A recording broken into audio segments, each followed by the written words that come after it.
Taking you in was the biggest mistake of my life." Gianna stood frozen at the top of the stairs, the words still ringing from the lips of the woman she called Mom for the last 20 years. Her fingers tightened around the railing as she watched her adoptive mother slam the door to her father's study. Behind it lay the body of a man who had loved her quietly, but fiercely, and now he was gone. All that remained was the venom in his wife's voice and the smirks of the 2 biological children who had never treated Gianna as family. In that moment, Gianna realized she had never truly belonged here. If stories of betrayal, truth, and unexpected strength move you, don't forget to like, comment your thoughts, and subscribe. You won't want to miss how this one unfolds. Gianna was adopted at age 7 by the prestigious Callahan family pillars of old money and tradition in Charleston. To the outside world, it looked like a fairy tale. A poor orphan girl taken in by a wealthy charitable couple. But behind the grand oak doors of the estate, reality was different. Her adoptive mother, Eleanor Callahan, made no effort to hide her disdain. Everything Gianna did was either ungrateful or embarrassing. Her older siblings, Andrew and Charlotte, treated her like a maid who had somehow earned a room upstairs. Only Gregory Callahan, her adoptive father, had ever shown her warmth, often slipping her books, praise, and whispered reassurances that she mattered. Still, love couldn't protect her from cold stares, missing invitations, or whispered jokes at dinner. Gianna grew up walking on eggshells, always trying to prove her worth, always falling short in their eyes. And now with Gregory gone, she felt like the final thread holding her place in this family had snapped. But the story doesn't end there. Because Gregory had left behind something more than memories. He'd left a truth that would change everything. The memories that shaped Gianna's silence, and the quiet war she didn't know she was already in. The smell of lemon floor polish always brought Gianna back to the Callahan Mansion's foyer, the one she was expected to clean every Saturday morning, while Charlotte and Andrew lounged by the pool. Eleanor said chores built character, but the truth was simpler. Gianna wasn't a daughter. She was a tolerated guest who had overstayed her welcome. She remembered being 9, standing in a corner at Andrew's birthday party in a second-hand dress, watching him unwrap a brand-new bike, while guests cooed. No one noticed that Gianna's name wasn't on the cake. She smiled anyway she had learned to. The pattern repeated for years. At 13, she brought home a painting she'd made in art class.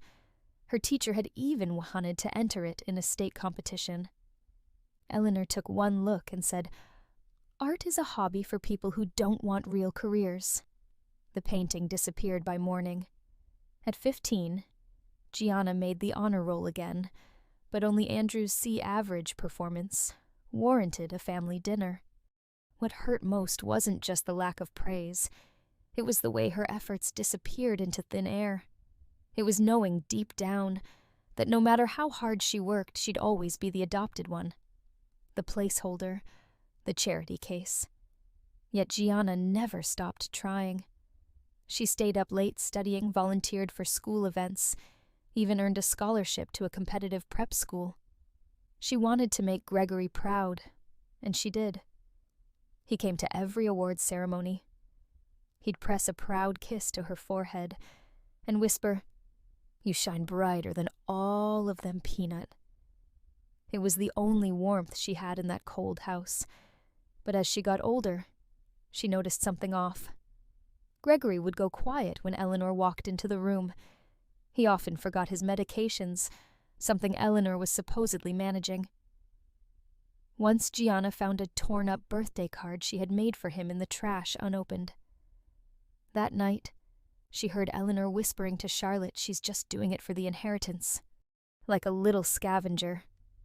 Gianna wanted to believe her father didn't know how bad it had gotten, that he didn't know Eleanor had stopped paying for her extracurriculars, or that Andrew once broke her phone and laughed, saying, "What are you gonna do? Call child services." But deep down, she feared he did know, and stayed silent. Then came college. Gregory offered to help fund her degree in social work. He said the world needed more people like her.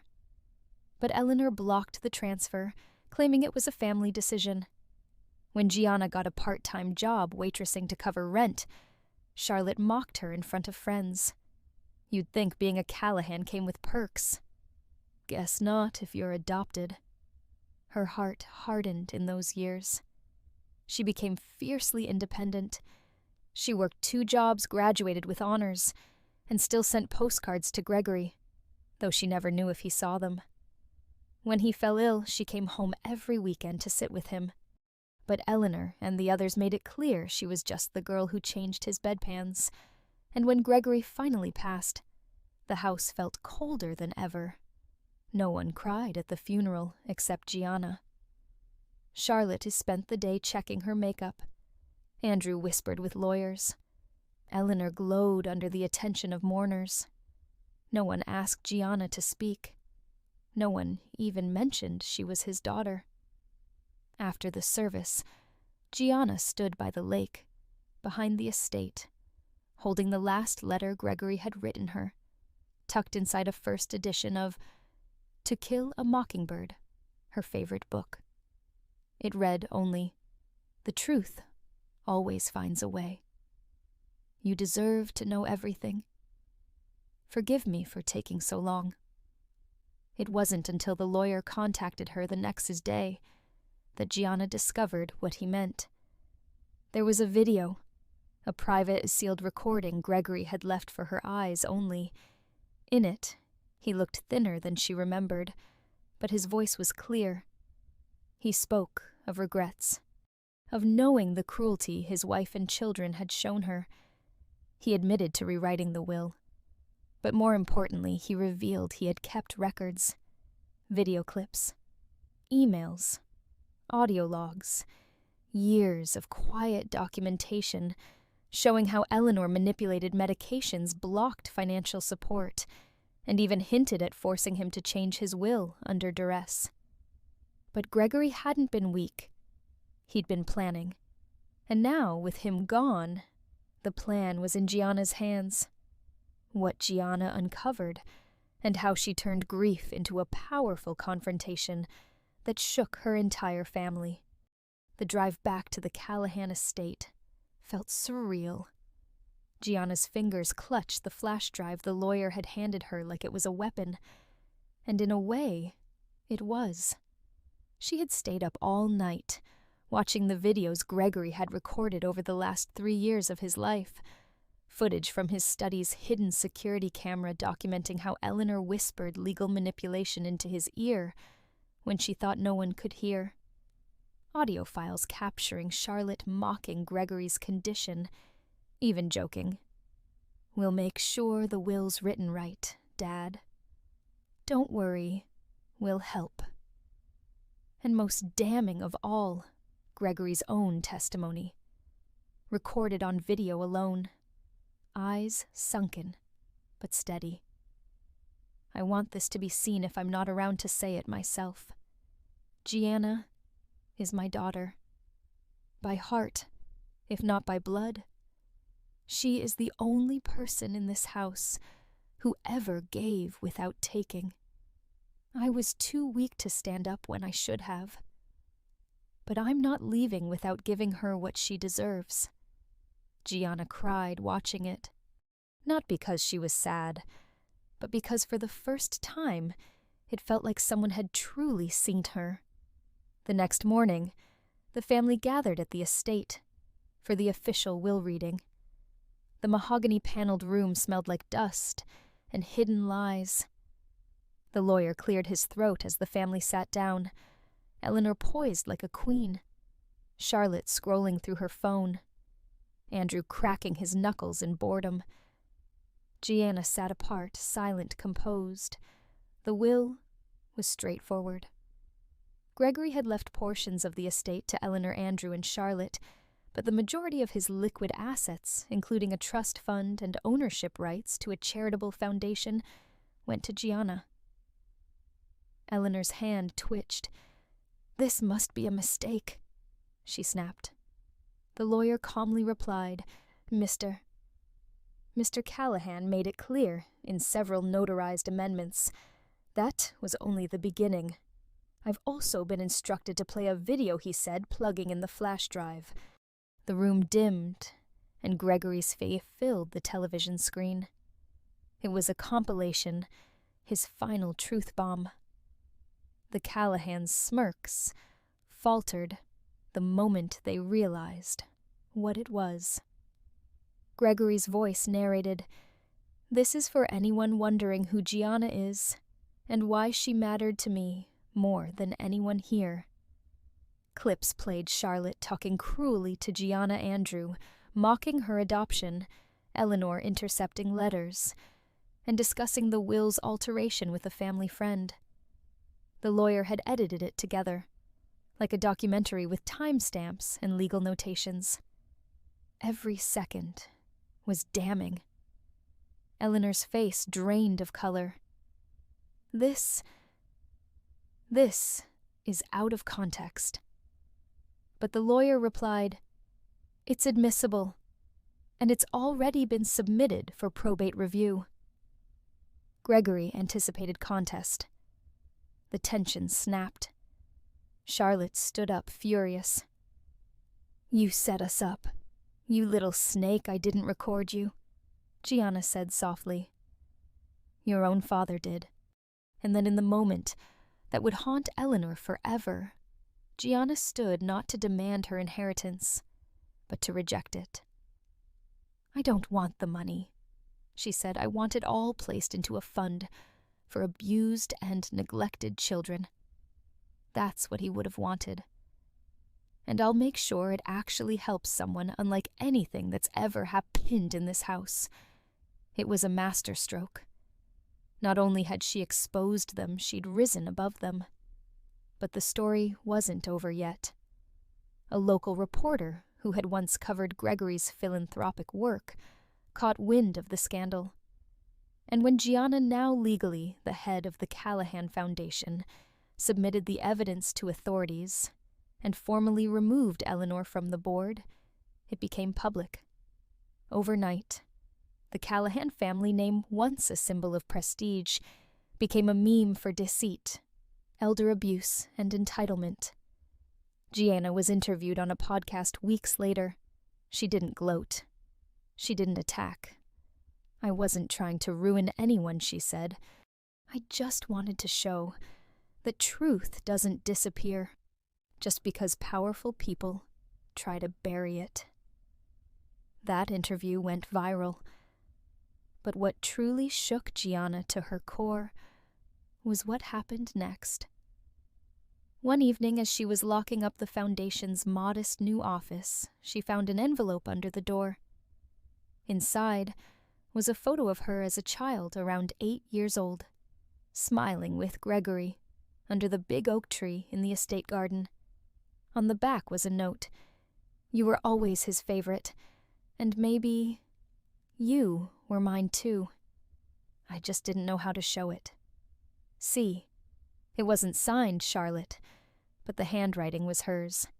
Gianna sat in her car for a long time that night, the picture in her lap, unsure whether to cry or smile. It didn't make anything okay, but it made everything real. Even those who hurt us are sometimes hurting themselves. The confrontation that shattered Eleanor's grip on the family, and the moment Gianna decided who she wanted to become. Rain lashed against the tall windows of the Callahan estate. It was poetic, really, how the storm arrived just as the family's empire began to crumble. Gianna hadn't been back inside the house since the will reading, but when she received an official notice from the estate attorney that Eleanor had petitioned to contest Gregory's mental competency, effectively accusing Gianna of fraud, she knew she had to return. Not to defend herself, but to end this. She walked into the house like a woman with nothing to lose. Eleanor was waiting for her in the parlor, perched on the same antique sofa, where Gianna had once curled up with her favorite childhood books, trying to disappear from the world. Now Eleanor's eyes were cold, but beneath the steely gaze was something Gianna hadn't seen before. Fear.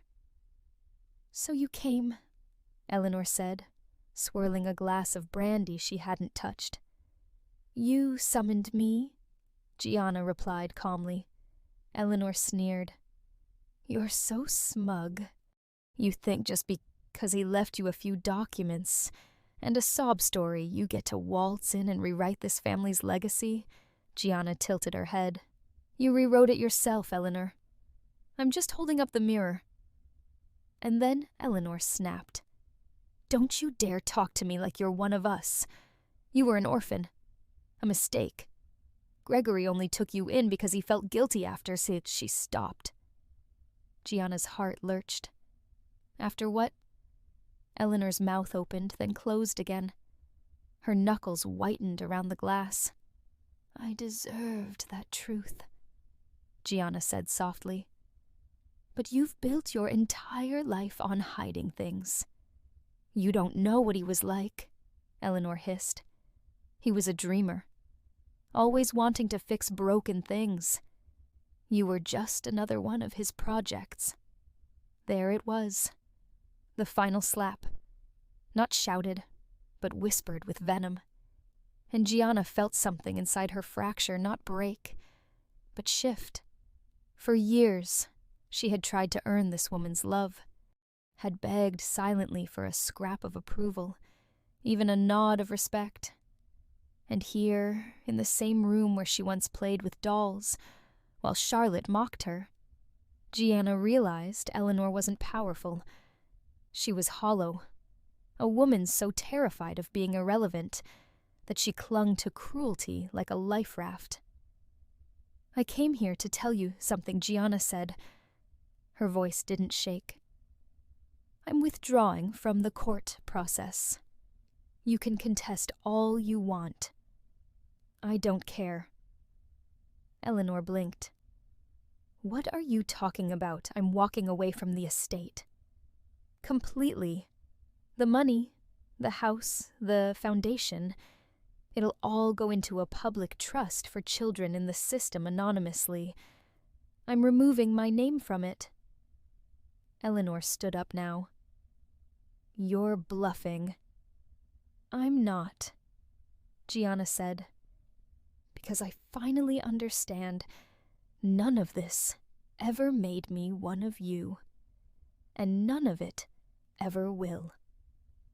Eleanor's mask cracked. "You think you're taking the moral high ground? That this makes you better?" Her voice trembled, not with rage, but desperation. "This house, this family, it's everything I built." "No," Gianna said, stepping closer. "It's everything you controlled. You didn't raise a family. You ran a kingdom of fear. You never loved me. You couldn't even pretend." Tears welled in Eleanor's eyes, and Gianna couldn't tell if it was from guilt or from the realization that she no longer had any power over her. And then the door creaked open behind them. Charlotte. She looked between them, lips pursed, mascara slightly smudged. "I heard everything she said." Gianna braced for another round of insults. But Charlotte looked exhausted. "She's right, Mom." Eleanor whipped around. "Excuse me."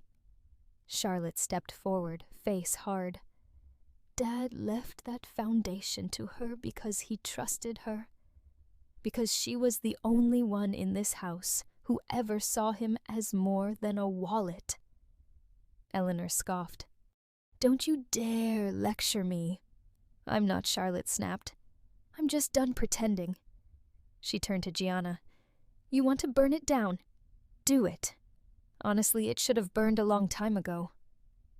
Gianna stared at her, unsure if this was another manipulation, but something in Charlotte's face looked different. Older. Raw. That night, Gianna left the estate and never returned. She stayed at a small motel outside the city phone, off eyes blurry from tears she hadn't expected. Not sadness, but release. The girl who had once stood by the staircase, desperate for love, was gone. And in her place was a woman who had seen the truth, that being part of a family doesn't mean sharing blood, or even a name. It means being seen, heard, loved. And if she couldn't find that in the Callahans, then maybe she could build it brick by brick for someone else. The moment Gianna turns pain into purpose, and how Children Heard was born from the ashes of everything she endured. The motel room was small, just a twin bed, a chipped nightstand, and the hum of a flickering neon sign outside. But for the first time in years, Gianna felt still. Not happy, not victorious, but still in a way that let her breathe. She sat cross-legged on the bed holding the last photo she had of Gregory.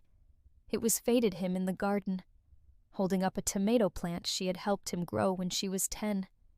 She remembered how proud he'd been, how he had whispered, "You bring life to things, Peanut." Her eyes welled. She had spent so much of her life trying to bring life to a family that had no room for her, and now she was done trying to fit where she never belonged. But what came next? She had renounced the estate, the money, the name. She had exposed the rot. Yet a hollow space remained in her chest, the place where purpose was supposed to live. The next morning, Gianna drove to a part of town she hadn't visited in years, the edge of the city keys where her foster care journey had begun. The building was still there, crumbling, barely funded, the same sad walls that had once swallowed her whole. She asked to speak to the director. A kind woman in her 60s named Miriam greeted her.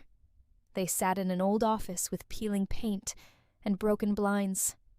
But Miriam's eyes were sharp, curious. "You're Gianna Callahan?" Miriam asked, glancing at the name on the visitor form. "Just Gianna," she said. They talked for over an hour. Gianna told her about the scandal, the footage, the will. About Eleanor. About Gregory. About leaving it all behind. Miriam listened without judgment. When Gianna finished, she leaned forward and said, "So what do you want to do now?" Gianna was quiet. Then slowly, "I want to build something better. For kids like me. I want them to know they're not broken. That someone hears them." Miriam nodded. "Then do it." Gianna hesitated. "I don't have much. Just what I walked away with. And I don't even know where to begin." Miriam smiled gently. "You began the moment you stood up for yourself. Money is a tool. Heart is the foundation." That night, Gianna sat alone again, this time with a notebook and pen. She began sketching ideas, names, concepts, missions.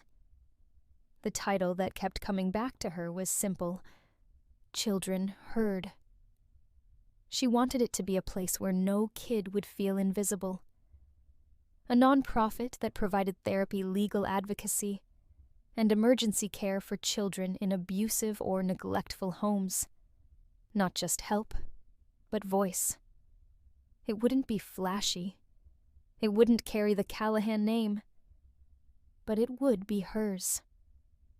Over the next few weeks, with Miriam's help, and Gregory's diverted trust fund, legally rerouted through the anonymous charitable clause she had insisted on, Gianna began building.